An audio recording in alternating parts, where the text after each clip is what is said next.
अस्सलाम बच्चों, क्या पीपीएससी, एफपीएससी या एनटीएस किसी भी कम्पिटिटिव एग्ज़ाम की तैयारी कर रहे हैं और स्पेशली क्या आप इंग्लिश प्रिपेयर कर रहे हैं और इंग्लिश प्रिपेयर करते हुए आपको मुश्किल दरपेश आ रही है, तो आप बेफिक्र हो जाएं। मैं आपके लिए ये लेके आया हूँ मोस्ट इम्पॉर्टेंट इडियम्स जो स्पेशली पीपीएससी से रिलेटेड हैं, जो ख़ासकर पीपीएससी पास पेपर में पूछता रहा है।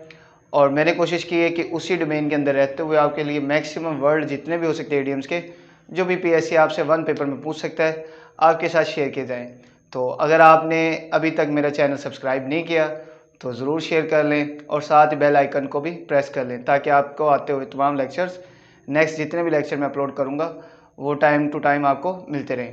इससे पहले मैं 3 लेक्चर आपके साथ अपलोड कर चुका हूँ। अगर आपने वो लेक्चर नहीं देखे जो इडियम्स के लिए स्पेशली इडियम्स के हिसाब से हैं, मैंने अभी तक आपके साथ वोकैब, जितने भी मोस्ट इंपॉर्टेंट वोकैबलरी के वर्ड बन सकते थे एंटोनिम सिनोनिम के हिसाब से, और उसके बाद वन वर्ड सब्स्टिट्यूशन, मैक्सिमम कोशिश की कि आपके साथ शेयर किए जाएं।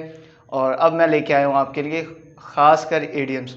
ये तमाम तर वो इडियम्स हैं जो पीपीएससी आपसे पास पेपर में पूछता रहा है और उसी को ना वही डाटा शेयर किया जाए जो आप कम टाइम में अच्छे से प्रिपेयर कर सकते हैं। मैं इंशाल्लाह आपको यकीन दिलवाता हूँ, अगर आप ये डाटा जो मैं आपके साथ शेयर कर रहा हूँ इसे अच्छे से याद कर लेते हैं, प्रैक्टिस कर लेते, तो इंशाल्लाह आपका कभी भी एग्ज़ाम्स में इडियम्स के हिसाब से वन वर्ड सब्स्टिट्यूशन और वो कैब का कोई भी इंशाल्लाह एमसीक्यूज़ गलत नहीं होगा। चलें आए देख लेते हैं लेक्चर नंबर 4 जो हमने आज करना है इडियम्स के हिसाब से। इससे पहले मैं 3 लेक्चर आपके साथ शेयर कर चुका हूँ। अगर वो आपने वो लेक्चर नहीं देखे तो जाएँ, इसी प्लेलिस्ट में आपको मिल जाएंगे। चलें आए देख लेते हैं आज कौन से हमने इडियम्स करने हैं। पहला वर्ड है टर्न अ डिफ एयर।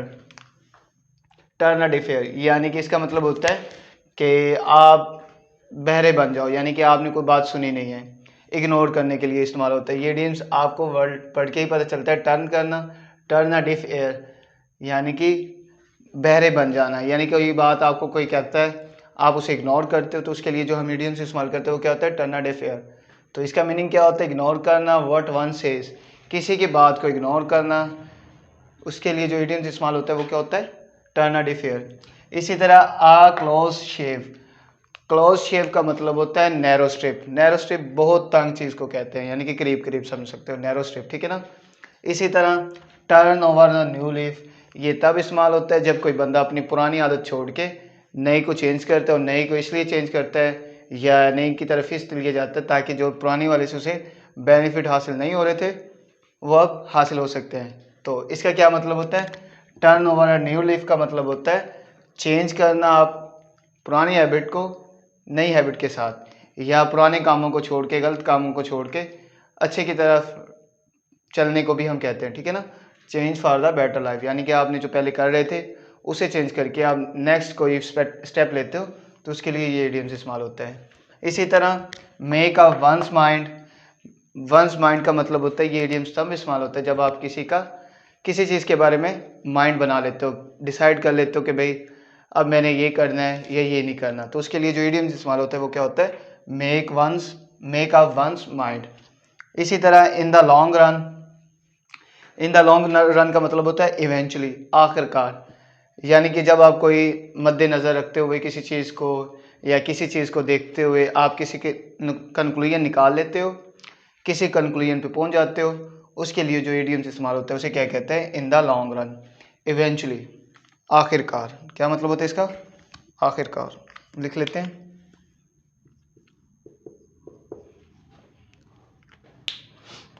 तो इसी तरह ब्रिंग टू लाइट का मतलब क्या होता है, डिस्क्लोज करना, अफशा करना, यानी कि किसी की बात को जाहिर करने के लिए जो इडियम्स इस्तेमाल होता है वो क्या होता है, ब्रिंग टू लाइट। किसी के राज को भी कह सकते हैं, किसी की बात को कह सकते हैं, तो उसके लिए जो इडियम्स इस्तेमाल होता है वो ये है। इसी तरह होता है पे of old scores. Paid of scores का मतलब होता है किसी के साथ या किसी से रिवेंज लेना, किसी से टेक रिवेंज, किसी से बदला लेने के लिए जो इडियम्स इस्तेमाल होता है, अक्सर जो हम बोलते हैं इडियम्स के अंदर वो ये वर्ड है। चलिए हम देख लेते हैं। हमने सबसे पहले पढ़ा है कि टर्न अ डिफ एयर का मतलब होता है किसी की बात को इग्नोर करने के लिए जो इडियम्स इस्तेमाल होता है वो ये होता है। इसी तरह हमने पढ़ा है क्लोज शेप का मतलब होता है नैरो स्ट्रिप, ठीक है। इसी तरह हमने पढ़ा है turn over a new leaf, यानी कि चेंज करना अपने आप को फॉर बेटर के लिए, अच्छाई के लिए, या पुरानी चीज़ों को छोड़ के नया स्टेप लेने के लिए क्या कहते हैं, हम कहते हैं turn over a new leaf, ये अक्सर बोला जाता है, पीपीएससी अक्सर आपसे पूछता रहता है, ठीक है ना। इसी तरह मेक अप वंस माइंड का मतलब होता है डिसाइड करना, फैसला कर लेना कि अब भाई मैं ये करूँगा, तो उसके लिए जो डिसाइड इडियम इस्तेमाल होता है वो क्या होता है, डिसाइड करना। क्या मतलब, मेक अप वंस माइंड। इसी तरह एक वर्ड होता है in the long run. In the long run तब इस्तेमाल होता है जब आप किसी नतीजे पे पहुंच जाते हो, इवेंचुअली जिसे हम कहते हैं, मीनिंग क्या होता है, इवेंचुअली, आखिरकार। इसी तरह हमने पढ़ा है bring to light. Bring to light का मतलब क्या होता है, डिस्क्लोज करना, किसी का यानी कि आप कह सकते हो किसी का राज फाश करना, डिस्क्लोज करना, किसी को जाहिर करना, डिस्क्लोज करना, अफशा करना। इसी तरह पे ऑफ ऑल स्कोर का क्या मतलब होता है, टेक रिवेंज, किसी से बदला लेने के लिए जो इस्तेमाल होता है वो टेक रिवेंज है। चलिए हम मजीद देख लेते हैं हमने कौन से करने, चले आए देख लेते हैं। चलिए ये कुछ और हैं वो भी देख लेते हैं। सबसे पहले hard and fast rule. Hard and fast rule का मतलब होता है स्ट्रिक्ट रूल, यानी कि सख्त कवानीन, उसके लिए जो इस्तेमाल होता है वो क्या होता है, हार्ड एंड फास्ट रूल। इसी तरह at the 11th horse. At the 11th horse का मतलब होता है बिल्कुल, एट द लास्ट मोमेंट, बिल्कुल आखिर पे, ठीक है ना, किसी चीज़ के बिल्कुल आखिर पे जब आपको कुछ चीज़ याद आ जाए या जो कोई आप काम करते हो तो उसके लिए जो इडियम इस्तेमाल होता है वो क्या होता है, एट द 11th आवर। इसी तरह to cut a sorry figures. Sorry figure तब इस्तेमाल करते हैं जब कोई बंदा अपने आप को पुअर शो करवाए, to make a poor show, अपने आप को गरीब शो करवाना, पुअर शो करवाना। इसका मतलब ये भी हो सकता है किसी अपने आप को मजलूम शो करवाना। तो इसी तरह एक होता है with a high hand. With a high hand का मतलब होता है ऑप्रेसिवली, यानी कि जुल्म के साथ,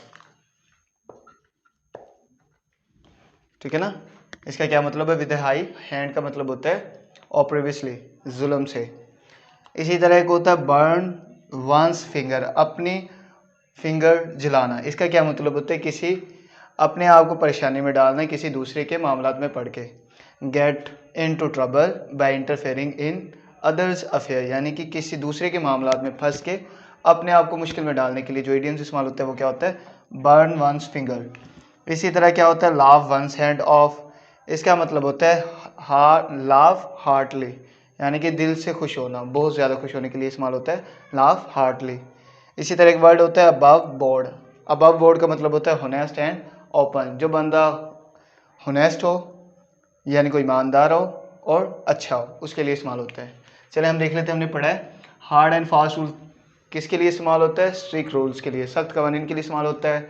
फिर हमने पढ़ा एट द 11th आवर्स, इसका मतलब होता है बिल्कुल लास्ट पे किसी चीज़ का याद आया ना, एट द लास्ट मोमेंट।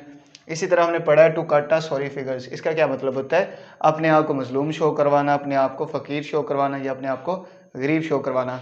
इसी तरह हमने पढ़ा है विद अ हाई हैंड, इसका क्या मतलब होता है, ऑब्वियसली जुल्म के साथ।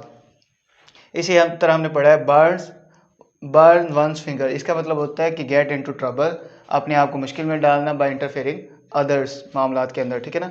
लाफ वंस हेड का मतलब होता है लाफ हार्टली, यानी कि दिल से खुश होना, बहुत ज़्यादा खुश होना। इसी तरह हमने पढ़ा है बव बोर्ड का क्या मतलब होता है, होनेस्ट होना और ओपन होना। चलिए हम मजीद देख लेते हैं हमने कौन से करने हैं। इसी तरह ये वर्ड है through thick and thin. Through thick and thin का मतलब होता है अंडर ऑल कंडीशन, यानी कि तमाम कंडीशन के अंदर अपने आप को एडजस्ट करना या तमाम कंडीशन के अंदर गुजारा करने के लिए जो इस्तेमाल होता है, गुजर बसर करने के लिए इस्तेमाल जो वर्ड होता है वो क्या होता है, through thick and thin, under all conditions. इसी तरह होता है put a spoke in one's wheel, इसका मतलब होता है कि टू अपसेट वंस प्लान, यानी कि अपने आप के प्लान को अपसेट करना, अपने आपने कोई मंसूबा सोचा और वो आप एग्जीक्यूट नहीं कर पा रहे, और उसके बारे में जो इडियम्स इस्तेमाल होता है, यानी कि अपने आप के मंसूबे को ख़त्म करने के लिए जो इडियम्स इस्तेमाल होता है वो क्या होता है, put a spoke in one's wheel, to upset one's plan, यानी कि अपने प्लान को अपसेट करना। तो इसी तरह जो एक एड सिक्सेस एंड सेवन्स, ये इडियम्स अक्सर डिसऑर्डर में होता है, जो तरतीब के साथ ना हो चीज़, उसके लिए जो इडियम इस्तेमाल होता है वो क्या होता है, at sixes and seven in a disorder, यानी कि बेतरतीब, यानी बिखरी हुई चीज़ों के लिए जो इस्तेमाल होता है वो क्या होता है, at sixes and seven. At home का मतलब, एट होम का इडियम्स तब इस्तेमाल होता है जब आप बहुत कंफर्टेबल महसूस कर रहे हो, ठीक है ना, आरामदेह सुकून से, तो उसके लिए जो इडियम इस्तेमाल होता है वो क्या होता है, एट होम, यानी कि आप घर में सुकून से होते हैं, कंफर्टेबल होते हैं, इसके लिए ये क्या मतलब होता है, एट होम इडियम्स इस्तेमाल होते हैं। इसी तरह अल्फा एंड ओमेगा का क्या मतलब होता है, the beginning and the end. Alpha का मतलब होता है बिगिनिंग, किसी चीज़ की शुरुआत करना, और ओमेगा का मतलब क्या होता है, एंड करना। तो इसका मतलब क्या है, अल्फ़ा एंड ओमेगा का मतलब है the beginning and the end. इसी तरह एट सी का मतलब होता है कंफ्यूज होना या खोए रहना, ठीक है ना। कंफ्यूज होने के लिए, जो बंदा कंफ्यूज हो और खोया खोया हो, उसके लिए जो इडियम इस्तेमाल होता है वो क्या होता है, एट सी। इसी तरह होता है बोसम फ्रेंड, ये पास पेपर में आ चुके हैं। बोसम फ्रेंड का मतलब होता है very close friend. Very close friend के लिए जो हम इडियम इस्तेमाल करते हैं उसका क्या मतलब होता है, बोसम फ्रेंड इडियम्स हैं। चलिए हम मजीद देख लेते हैं, हमने क्या पढ़ा था। हमने पढ़ा है थ्रो थिक एंड थिन का मतलब क्या होता है, तमाम कंडीशन में खुशहाल रहना, यानी कि तमाम खुश, अंडर ऑल कंडीशंस, इसका मतलब होता है। इसी तरह हमने इडियम पढ़ा है put a spoke in one's wheel, अपने आप के प्लान को अपसेट करने के लिए जो इडियम से इस्तेमाल होता है वो है। इसी तरह हमने पढ़ा है एट 6 एंड 7, ये तब इस्तेमाल होता है जब कोई चीज़ बेतरतीब हो, बिखरी हुई, उसके लिए क्या होता है, at 6 and 7 in a disorder, इसका मतलब होता है। इसी तरह हमने पढ़ा है एट होम का मतलब क्या होता है, कंफर्टेबल, पुरसकून रहने के लिए इडियम इस्तेमाल होता है। इसी तरह हमने पढ़ा है अल्फा एंड ओमेगा, ये पास पेपर में आ चुका है, इसका क्या मतलब होता है, किसी चीज़ की बिगनिंग और एंडिंग। इसी तरह हमने एट सी भी पढ़ा हुआ है, ये भी पास पेपर में है, इसका क्या मतलब होता है, कंफ्यूज एंड लॉस्ट रहना, खोए खोए रहना, ठीक है ना, परेशान रहना। इसी तरह बॉसम फ्रेंड का क्या मतलब होता है, वेरी क्लोज फ्रेंड। ये थे लेक्चर नंबर 4। इंशाल्लाह मिलते हैं नेक्स्ट लेक्चर नंबर 5 में, आपके साथ मोस्ट इंपॉर्टेंट वर्ड लेके इडियम्स के, जो वन पेपर में आपके लिए बहुत हेल्पफुल होंगे। इंशाल्लाह मिलते हैं नेक्स्ट लेक्चर में। अल्लाह हाफिज़।